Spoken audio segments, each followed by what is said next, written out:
Today I am discussing about the dielectric loss of a power cables and the loss angle of the power cable. Now, what is dielectric strength?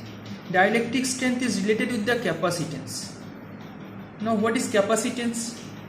Capacitance is the combination, basically the combination of two plates, and in between two plates there will be a medium which is called the dielectric medium. So here the power loss occurs in dielectric of the cable due to the three main causes. First one is the conductivity of insulation, next one the dielectric hysteresis or dielectric absorption, and third one is the ionization or corona. Now the conductivity of insulation. In this point we learn about the conductivity of the insulating material of the cables. So we know there are different types of insulating mediums are present in a cable to protect the insulation for the mechanical damage, for the leakage current and other hazard. The resistance of dielectric is very high but not infinite, and therefore a small current flows due to the conductivity of the dielectric.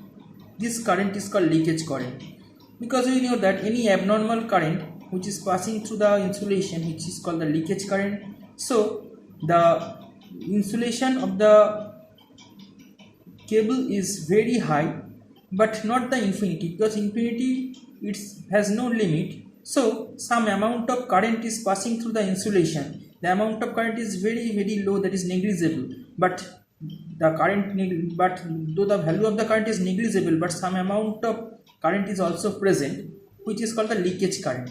The leakage current through the insulation resistance gives rise to the power loss in the dielectric. The power loss in terms of leakage loss, the leakage loss occurs with AC and DC voltages. Next point, dielectric hysteresis or dielectric absorption. If a constant DC voltage be suddenly applied across a cable, the current in the beginning is very high due to the transient effect. The current decreases gradually to a low steady value determined by a type of cable's insulation, and this steady state value of current is called the conduction current.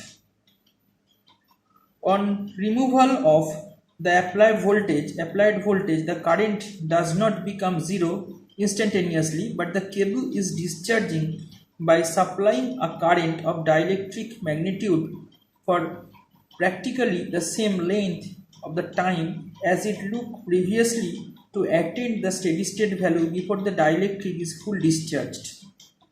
However, the amount of charge released is somewhat lesser than the stored in dielectrics during the charging. A part of absorbed charge recombines with the dielectric.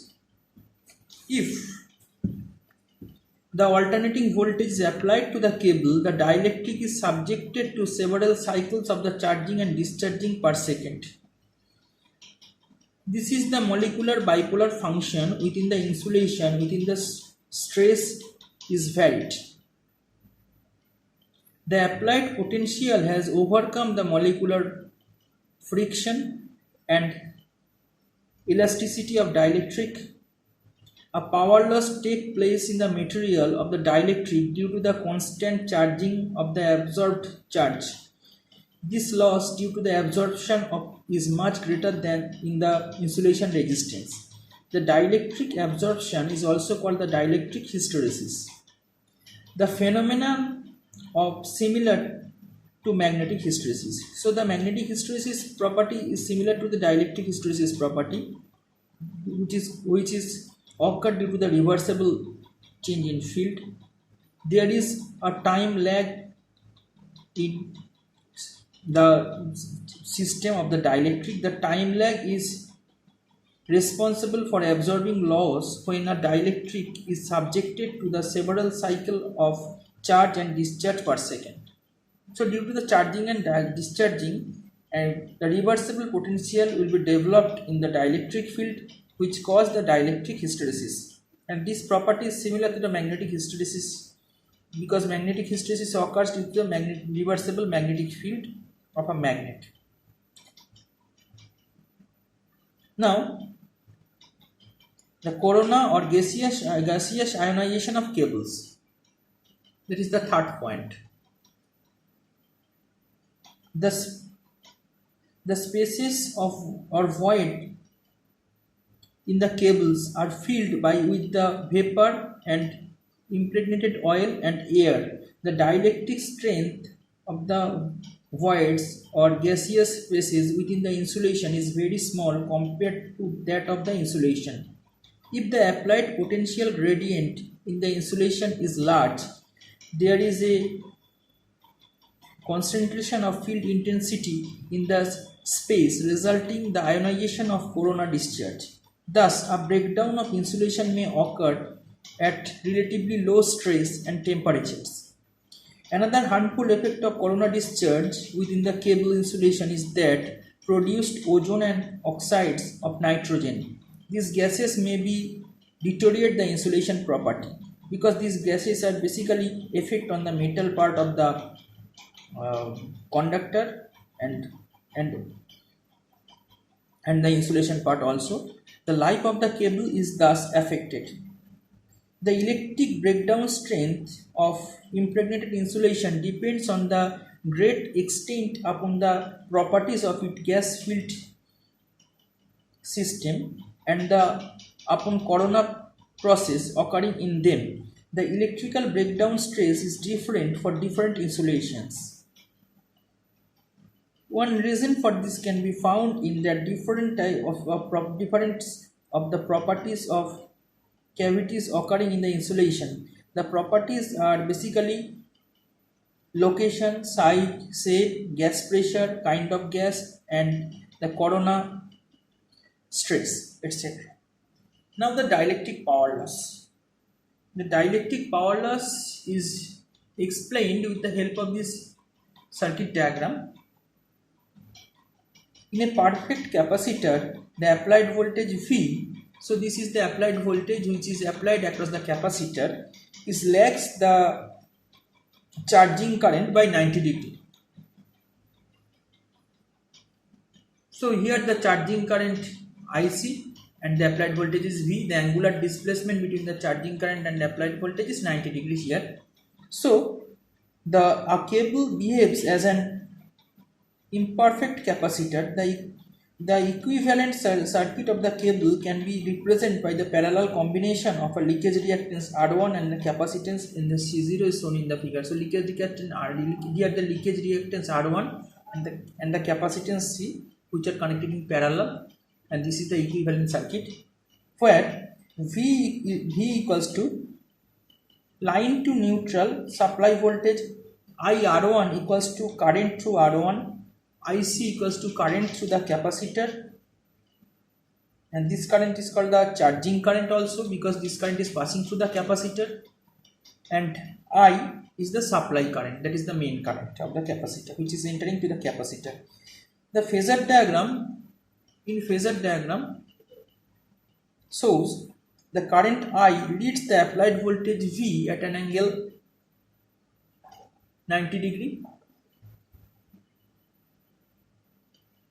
So this is V and this is the IC charging current. The angular displacement between V and IC is the total angle is 90 degree. The applied voltage, the I, this is the I which is the main current of the capacitor.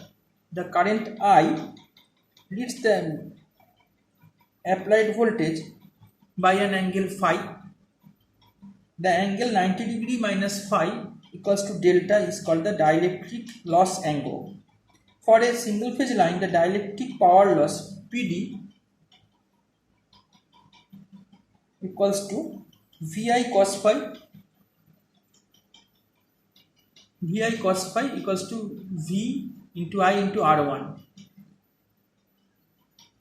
Here The delta is called the dielectric loss angle, which is the equals to the 90 degree minus phi. So these are the delta. This angle is 90 degree. That is the angular displacement between IS and IC and V, angle between voltage and charging current, and the angle between the main current which is entering to the capacitor and the charging current IC is delta, and that is phi is the angular displacement between V and I. So the angle 90 degree minus theta, so this angle is the delta, which is called the dielectric loss angle. Now the potential dielectric power, dielectric power loss PD, P for power, D for dielectric, is denoted by Vi cos phi, and that is equals to V into IR. IR is the resistive current which is in phase with the supply voltage V. Now from this phasor diagram, IR1 by IC equals to tan delta. So if we see the phasor diagram, then IR1 by IC, that is IR1 and that is IC, is called the tan delta, and from this we can write IR1 equals to IC tan delta, and that is equals to V omega C0 tan delta. So V omega C0 tan delta. Therefore the dielectric power loss PD equals to V into IR1, and that is equals to V square omega C0 into tan delta. Since delta is usually very small, so tan delta equals to delta. Therefore the dielectric power loss equals to V square omega C0 into delta watt, where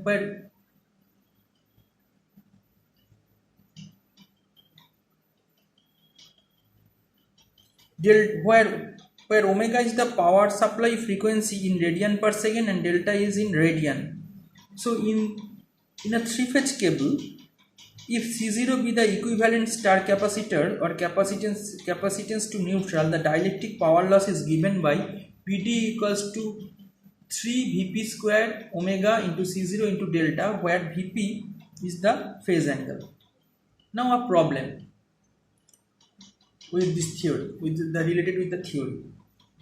A 11 kV 50 Hz single phase cable has a diameter of 20 mm and an initial sheet radius of in internal stage of 15 mm. If the dielectric has a relative permittivity of 2.4 and loss angle equals to 0.031 radian, and the determined for 2.5 km length of the cable, then calculate number A the capacitance, number B the charging current, number C the generated reactive volt ampere, number D the dielectric loss, and number E the equivalent insulation resistance. So the capacitance, the formula of capacitance is epsilon r divided by 18 log capital R base small r microfarad per kilometer. Now if we putting the value of this, that is the epsilon r equals to 24, 18 and capital R is the 15 and small r is 10, then the answer is 0.329 microfarad per kilometer. So these are the value of the capacitance. Therefore the total cable capacitance is 0.329 into 2.5, that is equals to 0.8225 microfarad.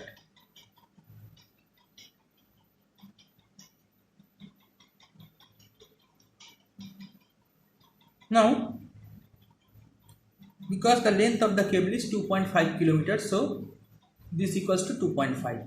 Now in case of question B, the charging current IC